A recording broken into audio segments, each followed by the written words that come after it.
दोस्तों, तो अगला क्वेश्चन देखते हैं।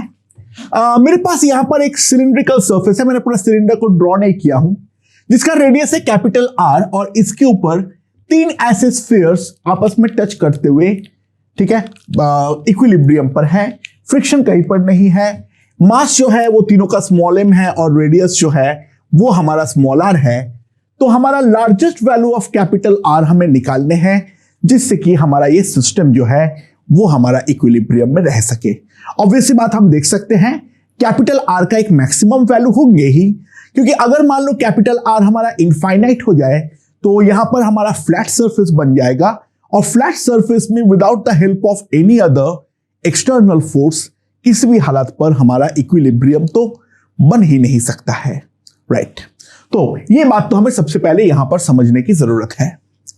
अच्छा, सबसे पहले जो सबसे आसान वाला चीज है वो है हमारा ऊपर वाला जो थर्ड जो बॉल है उसका इक्विलिब्रियम को कंसीडर करें, तो उसका मैं अगर फ्री बॉडी डायग्राम ड्रॉ करता हूं तो दोस्तों यहां पर जो है ये हमारा वर्टिकल लाइन है, और यहां पर जो है हमारा 30 डिग्री है, और यहां पर जो है यहां से भी हमारा 30 डिग्री है।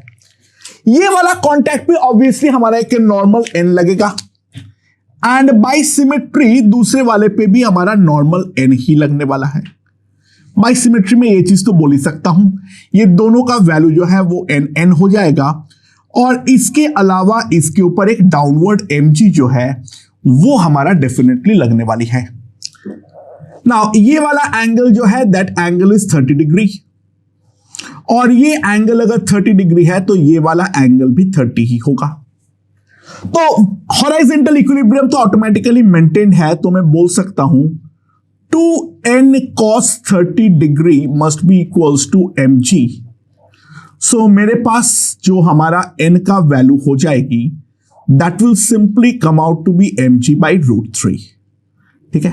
n की जो वैल्यू आ जाएगी that will be simply equals to mg by √3, जो चीज हम साफ साफ देख सकते हैं। नाउ अब जो है नीचे वाला कोई एक बॉल का इक्विलिब्रियम के बारे में सोचते हैं। नाउ यहां पर जो है ये वाला कांटेक्ट पॉइंट, इसका सेंटर और जो सिलेंडर का सेंटर होगा वो डेफिनेटली हमारा कोलिनियर होगा। तो मैं पूरा चीज को एक बार बना लेता हूं। यहां पर है मान लो हमारा सिलेंडर का सेंटर, और सिलेंडर का सेंटर अगर है तो यहां पर हमारा क्या बनेगा, ये वाला स्फीयर का सेंटर मैंने ये ले लिया, ये वाला स्फीयर का सेंटर मैंने ये ले लिया, इन दोनों के बीच का ये जो डिस्टेंस है वो है हमारा 2r। इन दोनों के सेंटर के बीच में जो हमारा डिस्टेंस है वो 2r है। नाउ ये पूरा का पूरा डिस्टेंस इसके सेंटर से ये वाला पॉइंट का जो हमारा डिस्टेंस आएगा वो आएगा कैपिटल R। तो ऑब्वियस सी बात है ये जो दोनों लेंथ्स आएंगे वो आएंगे capital R minus small r, और इसके अंदर एक इक्विलैटरल ट्रायंगल ऐसे है, थर्ड वाले का सेंटर को लेते हुए यहां पर जो हमारा एंगल्स है ये एंगल डेफिनेटली है हमारा 60 डिग्री, ठीक है। तो फोर्सेस अगर मैं ड्रॉ करूं, इसके ऊपर क्या क्या फोर्सेस लग रहा है, ध्यान दो यहां का जो कांटेक्ट है ये इसको ऊपर की तरफ फेंकना चाहता है वाया नॉर्मल n1, ऊपर वाला बॉल नीचे वाले को प्रेस करेगा via normal n like this. यहां पर हमारा आएगा mg, और इसके अलावा जो राइट वाला बॉल है वो भी तो लेफ्ट वाले के ऊपर कोई एक लेफ्ट की तरफ नॉर्मल लगाएगा n2। This is the scenario. I don't know this angle, basically ये एंगल निकालना तो ही मेन काम है। Let us consider it to be theta, ठीक है। अच्छा एक चीज और ध्यान दो, यहां पर अगर ये वाला एंगल 60 है तो ये वाला एंगल भी ऑटोमेटिकली हमारा 60 डिग्री है, वो वाली बात को हम समझते हैं। अच्छा, इक्विलिब्रियम बिगाड़ने के लिए जिम्मेदार कौन है, n2। n2 ही तो दोनों बॉल को फेंकना चाह रहा है आपस में एक दूसरे से दूर। तो फॉर जस्ट इक्विलिब्रियम n2 की जो वैल्यू होनी चाहिए that must be equals to 0, यानी n2 को हम लोग यहां पर समाप्त कर देंगे। अब अगर हम लोग हॉरिजॉन्टल और वर्टिकल के बारे में सोचें इक्विलिब्रियम, तो n cos 60 that must be equals to n1 cos theta, ये तो हम लोग डेफिनेटली लिख सकते हैं। और n1 sin थीटा की जो वैल्यू आएगी that will be equals to n sin 60 plus mg। तो मेरे पास यहां पर n1 sin थीटा की वैल्यू आ गई है, यहां से n का वैल्यू है mg by √3, तो mg by √3 इंटू √3 by 2, तो ये हो गया mg by 2, तो इसका वैल्यू हो गई है 3mg by 2। ये हमारा n1 sin थीटा की वैल्यू है। और दूसरा जो हमारा n1 cos थीटा की वैल्यू है that is equals to n sin 60, यानी यहां पर अगर हम ध्यान दें तो n cos 60 is √3 by is half, तो ये हो जाएगा मेरा mg by 2 √3। ये मेरे पास n1 cos थीटा की वैल्यू आ जाएगी। तो यहां से मैं डायरेक्टली देख सकता हूं, दोनों को अगर मैं डिवाइड कर दूं, मुझे n1 की वैल्यू तो नहीं चाहिए, तो मेरे पास tan थीटा जो आएगा that will be simply sine by cos, that will be 3 √3। और अब ये वाले ट्रायंगल पे आओ, तो साइन थीटा की जो हम लोग कॉस थीटा की वैल्यू है वो हम लिख सकते हैं small r by capital r minus small r. Cos theta की जो वैल्यू है that is equals to small r divided bye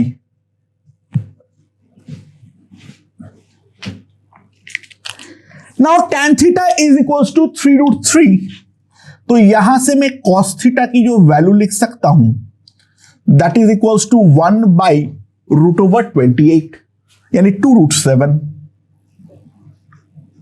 and that is equals to small r by, तो मेरे पास आ जाएगा capital r minus small r 2 √7 small are.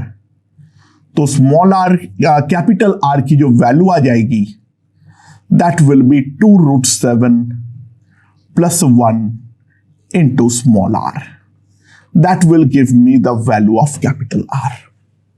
Okay, तो अगला क्वेश्चन देखते हैं। मेरे पास 3 आइडेंटिकल स्फीयर्स है, सबका रेडियस जो है वो है हमारा 5r by 9, और ये तीनों हमारा इक्विलिब्रियम में है। ठीक है, ये जो सेपरेशन है दोनों वॉल के बीच में वो है हमारा 2r।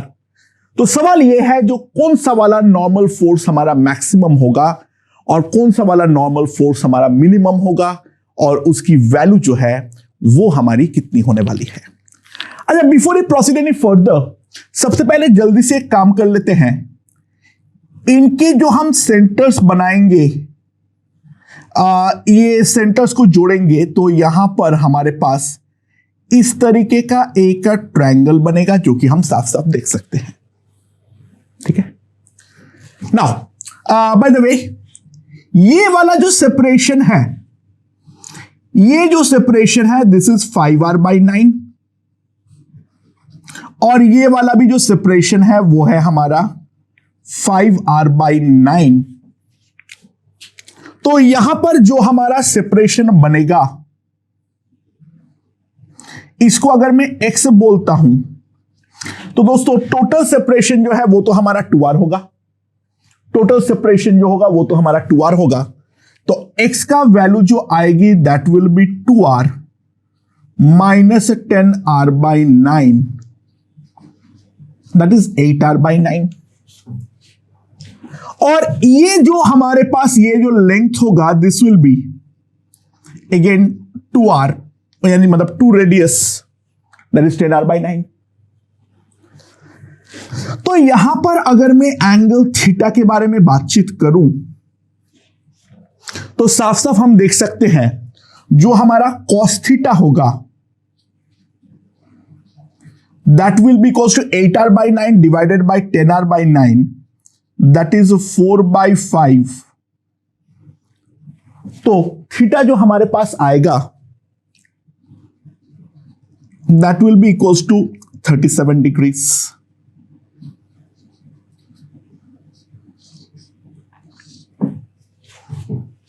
ठीक है, तो जो तभी हमें ज्योमेट्री की रिक्वायरमेंट थी वो ज्योमेट्री हम लोगों ने यहां पर समेट लिए।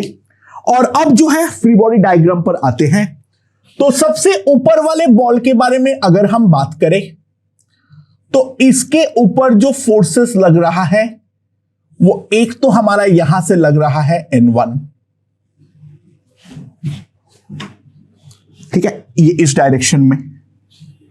अच्छा, एक जो है वो हमारा यहां पर इस तरीके से लगेगा, दैट विल बी N2, और यहां से जो लगेगा दैट विल बी Mg। ये है फोर्सेस जो कि हम लोग साफ साफ देख सकते हैं।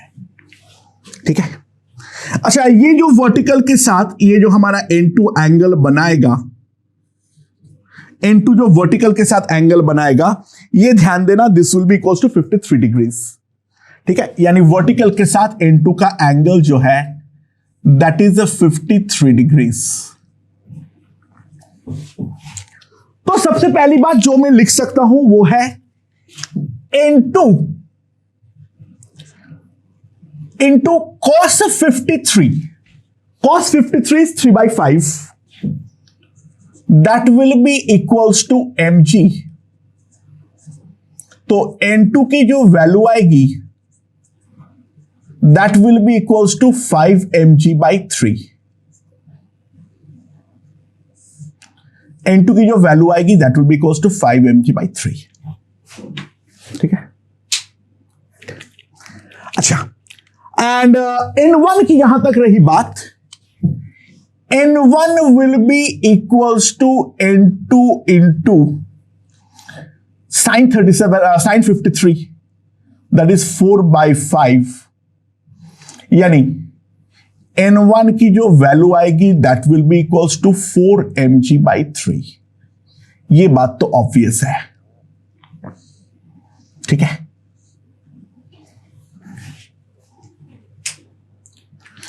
अब राइट वाला स्फीयर को एनालाइज करना चालू करता हूं। ठीक है, या फिर सबसे नीचे वाले भी कर लेते हो पहले। It doesn't matter by the way, तुम कोई भी कर सकते हो, दोनों में इक्वल मेहनत है, दोनों का इक्वेशन एक दूसरे पर डिपेंडेंट आने वाली है। लेट्स सी, चलो बीच वाले को ही करते हैं पहले, राइट वाले को। ठीक है ना, राइट वाले के लिए अगर हम बात करें तो यहां से लगेगा मेरा डेफिनेटली N3। हाँ, N3 लगेगी। ठीक है, अच्छा, ये अगर यहां पर इस पे N2 लगा रहा है तो ये भी पलट के N2 ही लगाने वाला है, that is something like this, जो वर्टिकल के साथ हमारा 53 डिग्री एंगल पे जाता है।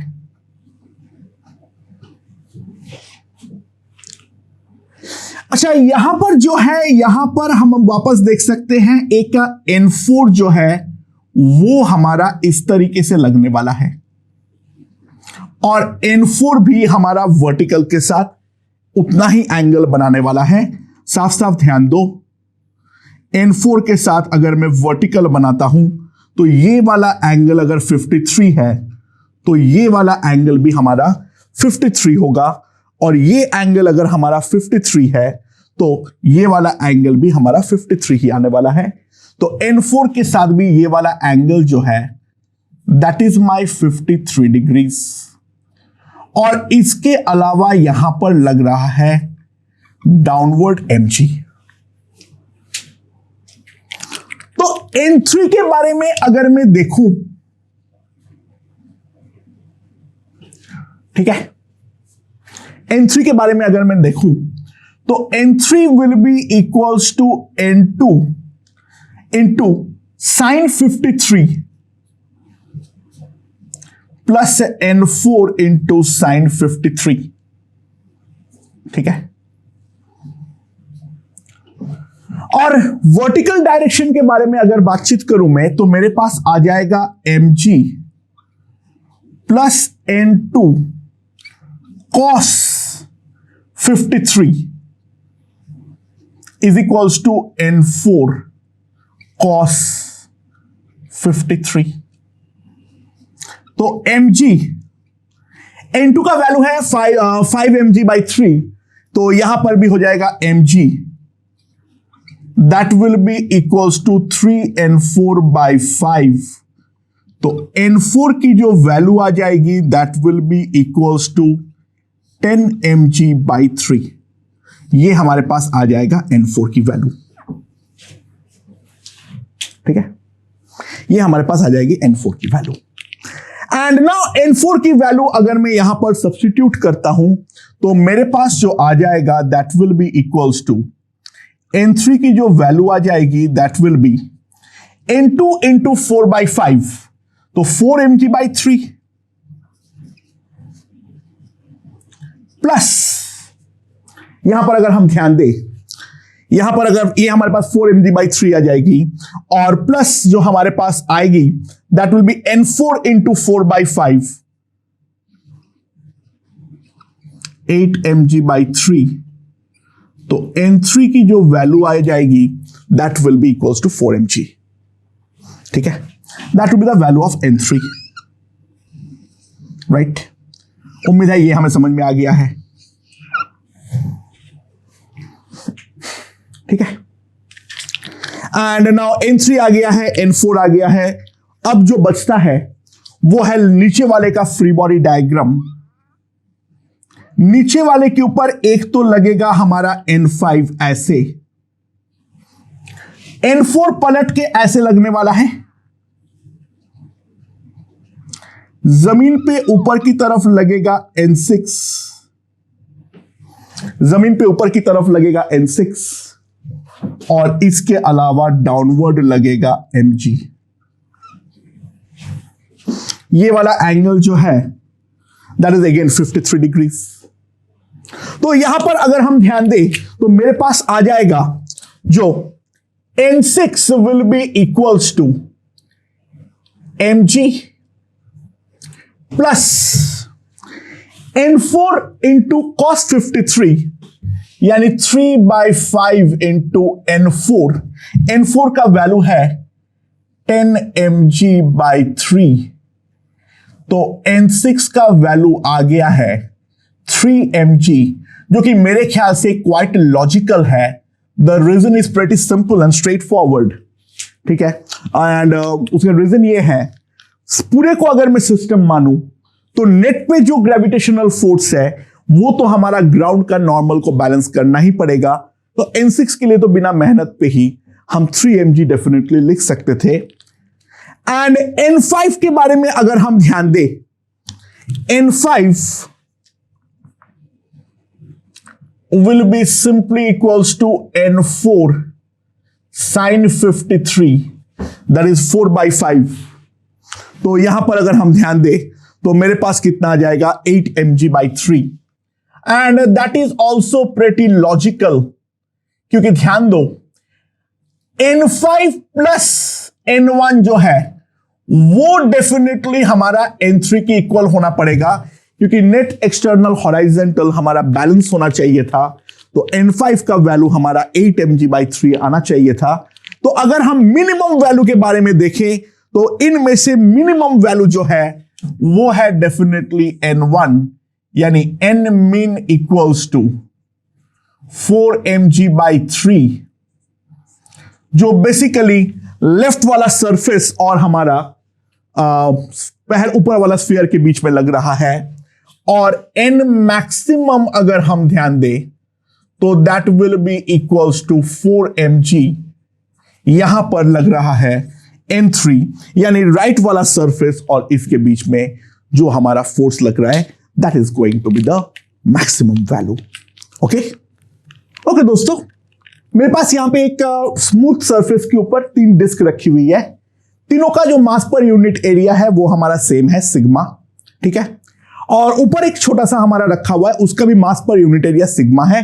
बड़े वाले दोनों का रेडियस जो है वो है कैपिटल R, और ऊपर वाले का रेडियस हमें मालूम नहीं है। हाँ, लेकिन ये वाला एंगल जो बनता है वो हम जानते हैं, that is equals to theta, that is given. ठीक है, तो सवाल यह है as a function of theta ये निकालो जो हमारा मिनिमम वैल्यू ऑफ फोर्स जो दोनों तरफ से लगाना पड़ेगा जो कि हमारा सिस्टम इक्विलिब्रियम पे रहे। So the first challenge is finding the radius of this. तो मान लो ये वाला रेडियस है कैपिटल आर, स्मॉल आर, और ये है कैपिटल आर। तो if I consider this triangle, तो दोस्तों ध्यान देना ये वाला जो बन जाएगा that will be 2r, this will be r plus r and this will be r plus r। This angle is theta, so this angle is also theta. तो ये एंगल जो बन जाएगा that will be equals to 180 degree minus 2 theta. ठीक है, सो ये अगर 180 degree plus 2 theta है तो दोस्तों ध्यान देना यहां पर मैं सिंपली साइन रूल लगाते हुए लिख सकता हूं 2r by sine 2 theta that is equals to capital R plus small r into sine theta. तो ये आ जाएगा 2 sine theta cos theta, 2 2 gone, sine theta gone. तो मेरे पास आ जाएगा capital R plus small r capital R sec theta. तो स्मॉल r की जो वैल्यू आ जाएगी that will be capital R into sec theta minus 1। So ऊपर वाले का जो मास है उसको अगर मैं स्मॉल m बोलता हूं that will be equals to sigma pi capital R square sec theta minus 1 का होल स्क्वायर। और बाकी इन दोनों का जो मास आएगा that will be equals to sigma pi capital R square. अब ऊपर वाले का इक्विलिब्रियम जैसे कि हम हमेशा पहले देखते हैं तो उसको पहले देख लो। ठीक है, यहां पर डाउनवर्ड लग रहा है स्मॉल mg और यहां पर एक नॉर्मल ऐसे लगेगा और एक नॉर्मल ऐसे लगने वाला है। n1 बोल दो। ठीक है, और n1 अगर मैं निकाल देता हूं तो वर्टिकल के साथ इसका एंगल के बारे में देखते हैं। यहां पर ड्रॉ कर लो, दिस इज n1। तो वर्टिकल के साथ ये जो एंगल बनाता है this is 90, so this will B 90 minus theta. So vertical के साथ 90 माइनस थीटा बनाएगा, यानी हॉराइजेंटल के साथ ये डेफिनेटली हमारा थीटा बनाने वाला है। वर्टिकल के साथ 90 माइनस थीटा, सो हॉराइजेंटल के साथ थीटा है। सो सिंपली मैं एक चीज तो लिख सकता हूं that is 2n1 sine theta will be equals to mg। ठीक है, तो 2n1 sine theta equals to mg। तो मेरे पास n1 की जो वैल्यू आएगी that will be equals to mg, sorry small mg, small m का वैल्यू पुट करो sigma pi R square sec theta minus 1 का whole square cosec theta by 2। ये हमारा n1 की वैल्यू है। और अब जो नीचे का दोनों बड़े स्फीयर्स डिस्क है इनके फ्री बॉडी डायग्राम ड्रॉ कर लो। तो यहां पर जो लगेगा एक तो हमारा n1 लगेगा लाइक दिस, जहां पे हॉराइजेंटल के साथ वो एंगल बनाता है थीटा। एक हमारा n2 लगेगा जो राइट वाला लेफ्ट पे लगाएगा। यहां पर हमारा mg होगा, यहां पर हमारा n3 होगा। This is capital mg, sorry that is pretty irrelevant, उसे कोई जरूरत नहीं पड़ेगी। और इसके अलावा मैं जो बाहर से एक्सटर्नली फोर्स लगा रहा हूं ना, ऑब्वियस सी बात है for F minimum N2 must be equals to 0, यानी वो जस्ट टचिंग कंडीशन में रहे, वहीं पे हमारा फोर्स जो होगा वो हमारा मिनिमाइज होने वाली है। तो मैं सिंपली लिख सकता हूं F will be simply equals to N1 cos theta. तो minimum value of force sigma pi R square sec theta -1 का whole square cot theta by 2। ये हमारे पास मिनिमम वैल्यू ऑफ फोर्स जो है वो हमारी आने वाली है। ठीक है, मेरे ख्याल से ये हमें समझ में आ चुका है। अच्छा, अब थोड़ा सा इसको हम लोग साइन कॉस में तोड़ लेते हैं थीटा टेंडिंग टू 0 वगैरह देखने के लिए। तो ध्यान देना, इसको जो मैं लिख सकता हूं that will be sigma pi R square by 2, तो बाहर कर लो। ठीक है, इसको लिख दो 1 बाई कॉस थीटा और इसको लिख दो cos theta by sine theta. ठीक है, तो यहां पर जो आ जाएगा ऊपर वो आ जाएगा 1 माइनस कॉस थीटा का होल स्क्वायर बाई नीचे आ जाएगा साइन थीटा कॉस थीटा। ठीक है, सो अगर मैं थीटा को 0 को टेंड करवाता हूं, अच्छा तो थीटा को अगर मैं 0 पे टेंड करवाने पर क्या होगा, as theta tends to 0 degree 1 minus cos theta को मैं अप्रोक्सीमेटली लिख सकता हूं थीटा स्क्वायर बाई 2। ठीक है, सो यहां पर हम साफ साफ ध्यान देना, जो हमारा एफ मिन हो जाएगा,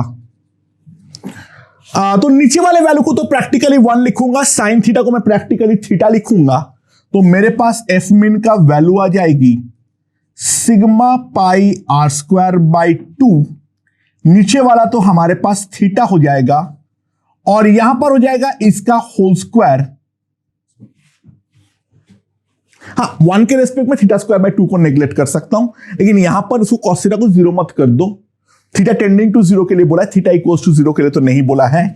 सो this will come out to be sigma pi R square theta cube upon 8। Now theta tending to pi by 2 के लिए ऑब्वियस सी बात है, हमारा जो कॉस ये वाला क्वांटिटी है वो हमारा 0 को टेंड करने वाला है, कॉस पाई बाई 2 0 होता है, और यहां पर जो हमारा साइन थीटा होगा वो हमारा 1 को टेंड करेगा, ऊपर वाला क्वांटिटी भी 1 को टेंड करेगा। तो ऑब्वियस सी बात है, as theta tending to pi by 2 F min will tend to infinite, जो कि लॉजिकली होना भी चाहिए। थीटा पाई बाई 2 होने का मतलब है ऊपर वाला डिस्क हमारा एक्सट्रीमली लार्ज होनी चाहिए, यानी ये वाला लाइन नियर वर्टिकल बन जाए सेंटर को पहुंचने के लिए। तो ऊपर वाले का मास इनफाइनाइट है, तो उसको रोकने के लिए हमें डेफिनेटली इनफाइनाइट मास जो है वो तो लगाना ही पड़ेगा, हमारे पास दूसरा और कोई ऑप्शन है नहीं। राइट, ओके दोस्तों, सो अगला क्वेश्चन देखते हैं। It's a very interesting question. ठीक है, कुछ अलग अलग रीजन पे। ठीक है, यहां पर 2 हमारा ऐसे रॉड लगा हुआ है, सी पॉइंट के साथ दोनों जुड़ा हुआ है, जो दीवार पे लगा हुआ है ए और बी पे, ए सी और बी सी आर रॉड्स। ये वाले एंड से एक धागे के सारे मैंने मास एम को लटका रखा हूं। The relevant lengths are given A B A C and B C. If mass is 50 kg then we have to find the forces on A C and B C. अच्छा, पहली बात, एक इंपॉर्टेंट बात है, ध्यान दो, जो हमारा रॉड है, rod can both push and pull. Rod can both push and pull. Rod हमारा पुश भी कर सकता है और जरूरत पड़ने पे हमारा पुल भी कर सकता है। ठीक है, सो यहां पर अगर मैं फ्री बॉडी डायग्राम ड्रॉ करूं, ठीक है, यहां पर अगर मैं फ्री बॉडी डायग्राम ड्रॉ करूं ये कॉर्नर वाले पॉइंट पर, सो दिस इज माई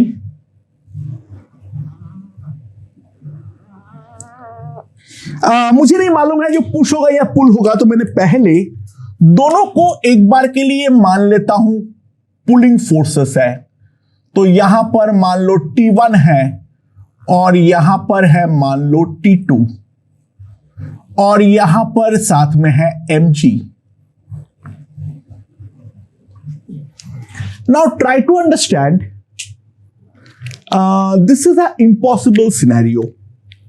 इसका हॉराइजेंटल किसी भी हालात पर कभी भी बैलेंस हमारा हो ही नहीं सकता है, तो this is an impossible scenario. ठीक है, क्योंकि यहां पर ये वाले जो फ्री बॉडी डायग्राम है टॉप मोस्ट कॉर्नर पे, मैं किसी भी हालात पर फ्री बॉडी डायग्राम पे सोच लो मैं हॉराइजेंटल फोर्स को बैलेंस तो कर ही नहीं सकता हूं। तो ऑब्वियस सी बात है, इन दोनों में से एक तो हमारा डेफिनेटली पुलिंग होगा और डेफिनेटली दूसरा वाला पुशिंग होगा। मैं ये नहीं जानता हूं जो दोनों में से कौन सा पुलिंग है और कौन सा पुशिंग है। ठीक है, सो मैं दोनों पॉसिबिलिटीज के बारे में देखता हूं। जो मान लेता हूं, जो पहले वाला जो है ऊपर वाला, मान लो ये T1 जो है वो मेरा सही एजम्पशन है, T1 मेरा पुलिंग है एंड T2 जो है that T2 is a pushing and यहां पर जो है this is my mg। It's a definite possibility जो कि हम लोग साफ साफ देख सकते हैं। ठीक है, मैंने ये मान लिया। ठीक है, अगर मैं गलत माना हूं तो T1 T2 साइमल्टेनियसली मेरा नेगेटिव आ जाएगा। अगर मैं गलत माना हूं तो मेरा T1 T2 साइमल्टेनियसली नेगेटिव आ जाएगा या फिर कोई इंपॉसिबल कंडीशन आएगा, वो हम देखते हैं राइट नाउ। ठीक है, एक लास्ट पॉसिबिलिटी बचती है जहां पे T1 हमारा पुशिंग हो और T2 हमारा पुलिंग हो। दोनों साइमल्टेनियसली पुलिंग या साइमल्टेनियसली पुशिंग हो ही नहीं सकता है। एक पुलिंग होगा एक पुशिंग होगा, दैट्स फॉर श्योर, वरना हॉराइजॉन्टल बैलेंस का सवाल ही नहीं पैदा होता है। राइट, ओके, बट प्रॉब्लम ये है जो यहां पर हम लोगों को ये सारे वैल्यूज दिया हुआ ही नहीं है, जो यहां से वो कितना दूरी पर है मैं निकाल तो सकता हूं, लेकिन उसका जो कैलकुलेशन होगा वो हमारा बहुत ही ज्यादा गंदा बनने वाला है। सो नाउ लेट्स सी, मान लो इन दोनों के बीच में एंगल है थीटा। ये एंगल अगर थीटा है तो ये वाला एंगल भी हमारा थीटा है। Try to understand. Now T1 T2 और mg, T1 T2 और mg जो है वो हमारा एक क्या दे रहा है, बैलेंस्ड फोर्स। तो डेफिनेट सी बात है वो हमारा एक क्लोज्ड ट्रायंगल जो है वो तो डेफिनेटली बनाना ही चाहिए। यानी द सिनेरियो विल बी, अगर मैं T1 को यहां पर बनाऊं, ठीक है, तो mg मेरे साथ यहां पर इस तरीके से आने वाला है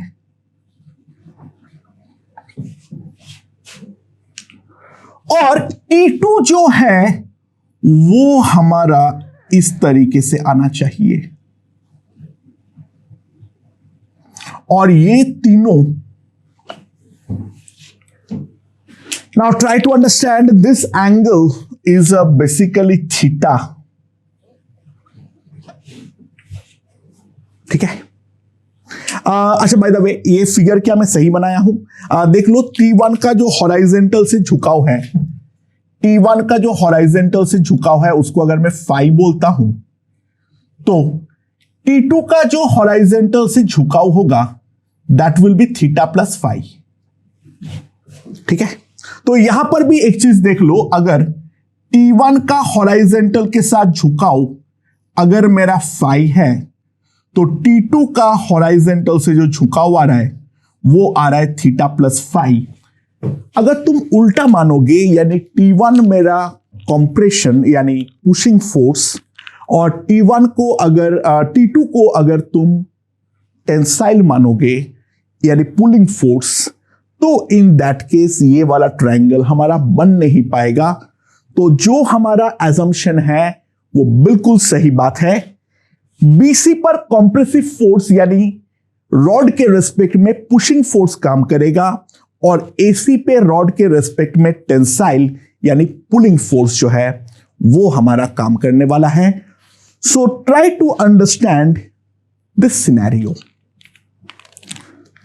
but now try to understand ये जो हमारा तीनों चीज है, ये जो ट्रायंगल है, दिस ट्रायंगल जैसे कि हम लोगों ने ऊपर देखे is similar to triangle ABC. Obvious सी बात है, एंगल्स तो सारे सेम ही रह रहे हैं क्योंकि ये भी वर्टिकल है तो ये एंगल भी सेम है, थीटा सेम है और दो सेम है तो तीसरा भी सेम होगा. तो ये जो हमारा लैमिज वाला ट्रायंगल बना है और जो हमारा ABC वाला ट्रायंगल बना है, क्या ये दोनों ट्रायंगल सिमिलर है या नहीं है?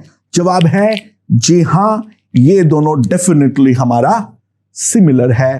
तो ये दोनों अगर हमारा सिमिलर है, इन दैट केस हम सिंपली एक चीज बोल सकते हैं, जो AC that is T1 by ये वाले का लेंथ कितना हो जाएगा मेरे पास? This length is nothing but 120. That will be equals to T2 by इसका length that is 160 and that will be equals to 500 50 kg मतलब mg हो गया 500 by 60. यानी मेरे पास T1 की जो वैल्यू आ जाएगी that will be simply equals to 1000 newton और T2 की जो वैल्यू आ जाएगी that will be simply equals to 4000 by 3 newton. काफी अच्छा क्वेश्चन है. इस पे लैमिज अगर हम नहीं लगाते हैं तो ये सारे हम अगर एंगल्स वगैरह प्रॉपर निकालने जाएंगे कंपोनेंट के लिए तो this question will be horrendous. उसको सॉल्व करना हमारे लिए काफी ज्यादा मुश्किल बन जाएगी. राइट. ओके दोस्तों, इट्स एन इंटरेस्टिंग क्वेश्चन, ध्यान देना. यहां पर जो है ये दोनों हमारा स्ट्रेट लाइंस है और ऐसे पुली के सारे दो बॉल सेम हॉराइजेंटल लेवल पे है और ये इक्विलिब्रियम में है. दूसरे केस में ये ट्रैक ऐसा नहीं है, ये कुछ ऐसे कॉन्केव अपवर्ड है, सेम हॉराइजेंटल लेवल पे है, इक्विलिब्रियम पे है. और यहां पर हमारा कॉन्केव डाउन है, तो यहां पर जो है, यहां पर हमारा दोनों सेम हॉराइजेंटल लेवल पे है और इक्विलिब्रियम में है. तो तीनों इक्विलिब्रियम का नेचर हमें डिस्कस करना है. तो तीनों इक्विलिब्रियम में हम बात करेंगे स्टेबल, अनस्टेबल, न्यूट्रल. क्या होता है स्टेबल, अनस्टेबल और न्यूट्रल? देखो, न्यूट्रल इक्विलिब्रियम ये है जो अगर मैं इक्विलिब्रियम पोजीशन को हल्का सा डिस्टर्ब करूं कोई फर्क नहीं पड़ता है, वो वाला जो नया पोजीशन है वहां पर भी इक्विलिब्रियम में ही होता है. उसको हम बोलते हैं न्यूट्रल इक्विलिब्रियम. फॉर एग्जांपल, अगर हमारा एक स्मूथ सरफेस है, बॉल है रखा हुआ है, इक्विलिब्रियम में है, थोड़ा सा साइड हटा के रख दूं तो भी नया पोजीशन में इक्विलिब्रियम में है, उसको हम बोलेंगे न्यूट्रल इक्विलिब्रियम. दूसरा है स्टेबल, जहां पे मैं अगर डिस्टर्ब करूंगा तो सिस्टम इस तरीके से मूव करेगा जो कि वो अपना पुराना पोजीशन में जाने का ट्राई करेगा. ठीक है. और अनस्टेबल इक्विलिब्रियम है, अगर मैंने डिस्टर्ब किया तो सिस्टम और डिस्टर्ब होते हुए जो अपना इक्विलिब्रियम पोजीशन है उससे और ज्यादा दूर हमारा भागता है. पहले वाले केस में क्योंकि ये स्ट्रेट सरफेस है तो ये थीटा तो हमारा हर जगह पर फिक्स है, तो यहां पर t है और इस डायरेक्शन में mg साइन थीटा है. तुम ध्यान दो, इसको अगर मैं थोड़ा सा नीचे भी खींच लेता हूं तो भी दोनों केस में ही t और mg साइन थीटा तो हमारा सेम ही रहने वाला है. यानी दोनों हमारा सेम लेवल पर रहे या ना रहे, इट डजंट मैटर. मैं किसी भी एक तरफ हल्का सा खींच दूं तो भी वो अपना वो इक्विलिब्रियम पोजीशन को बरकरार रखने वाली है. यानी अभी अगर इक्विलिब्रियम में है, लेफ्ट वाले को हल्का सा नीचे ले आऊं या ऊपर ले जाऊं, तभी भी इक्विलिब्रियम पोजीशन मेंटेन होगा, क्योंकि t equals to mg sine theta तो एज इट इज रहने वाला है। सो फर्स्ट जो है वो तो डेफिनेटली हम बोल सकते हैं it is a case of neutral equilibrium. पहला केस जो है that is definitely a case of neutral equilibrium, that's for sure. Now दूसरे वाले सरफेस को थोड़ा ढंग से एनालाइज करते हैं।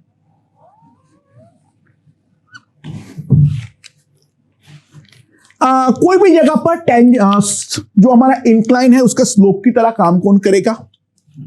उस पे ड्रॉ किया हुआ है इंस्टेंटेनियस टेंजेंट।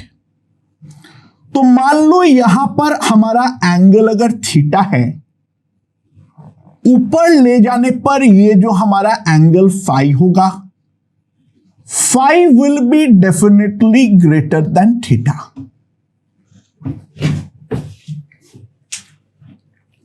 ठीक है, ऊपर ले जाने पर स्लोप जो है वो हमारा डेफिनेटली पड़ रहा है। अच्छा, राइट नाउ हमारा सेम हॉराइजेंटल लेवल पे है, राइट नाउ दोनों सेम हॉराइजेंटल लेवल पे है, तो यहां पर जो टेंजेंट है वो दोनों तरफ मान लो थीटा एंगल बनाता है। ठीक है, तो ऑब्वियस सी बात है यहां पर अगर हम ध्यान दें तो t equals to mg sine theta दोनों तरफ वैलिड होगा, no problem, not an issue. मैं अब इसको थोड़ा सा नीचे ले आता हूं, तो लेफ्ट वाले बॉल के लिए अगर मैं ध्यान दूं, यहां पर जो मेरा इंक्लाइन बनेगा उसका स्लोप बन जाएगा थीटा माइनस दी थीटा, क्योंकि नीचे ऊपर जाने पे स्लोप अगर बढ़ता है, नीचे जाने पे स्लोप हमारा डिक्रीज करेगा। तो यहां पर जो है टेंशन T है ऐसे, और यहां पर अगर हम ध्यान दें, दूसरा वाला बॉल इसको नीचे खींचते ये थोड़ा सा ऊपर जाएगा, बाय सिमेट्री बोल सकता हूं, यहां पर एंगल जो बनेगा उसका स्लोप कुछ तो बढ़ेगा by an amount of theta plus d theta. ठीक है, दोनों इक्वल अमाउंट पे बढ़ेगा या घटेगा, I don't know, but that I don't care, that is not required. और यहां पर भी हमारा टेंशन T है। तो ये वाला बॉल को मैंने नीचे ले आया था, ये वाला बॉल को मैंने ऊपर भेज चला गया है अपने आप। तो दोस्तों ध्यान दो, यहां पर हो जाएगा mg sine theta minus d theta, और यहां पर जो होगा that will be mg sine theta plus d theta.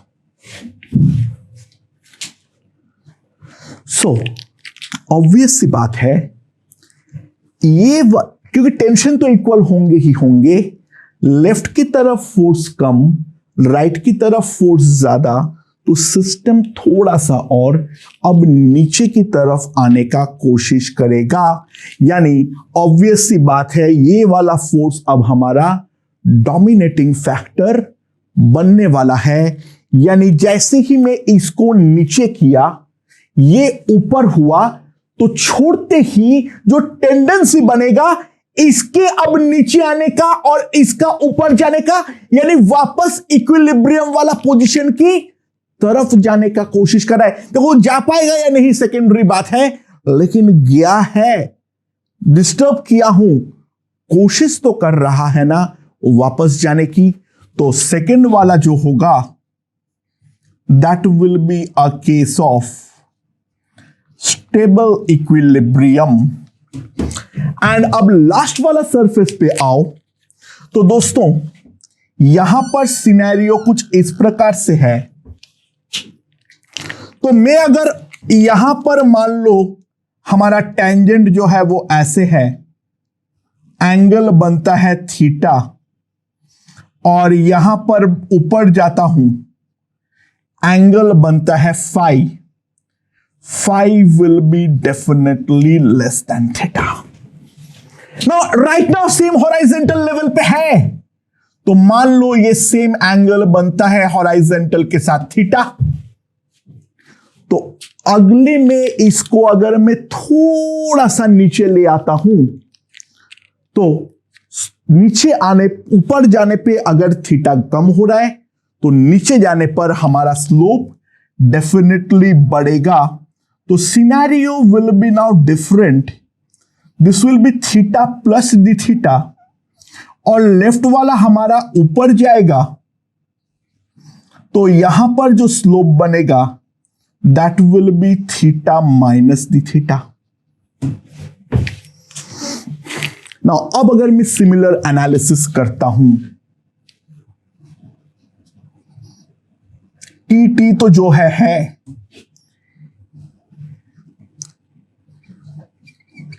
this will be mg sin theta plus d theta, and this will be mg sin theta minus d theta। मतलब अब जो है इसको नीचे लाने पर अब इधर ही नीचे जाने वाला फोर्स अब ज्यादा है, तो सिस्टम अब जो है इक्विलिब्रियम पोजीशन से और दूर जाएगा, यानी इसका हल्का सा नीचे की तरफ डिस्टर्बेंस सिस्टम को पूरा खींच के और हमारा नीचे की तरफ लेकर आ रहा है। जबकि यहां पे नीचे लाने का कोशिश, इसको उल्टा ले जाने का कोशिश कर रहा था, तो यहां पर हल्का सा भी डिस्टर्बेंस सिस्टम को पूरी तरीके से उजाड़ दे रहा है। तो सिंपल सी बात है, थर्ड जो इक्विलिब्रियम होगा that will B N unstable equilibrium.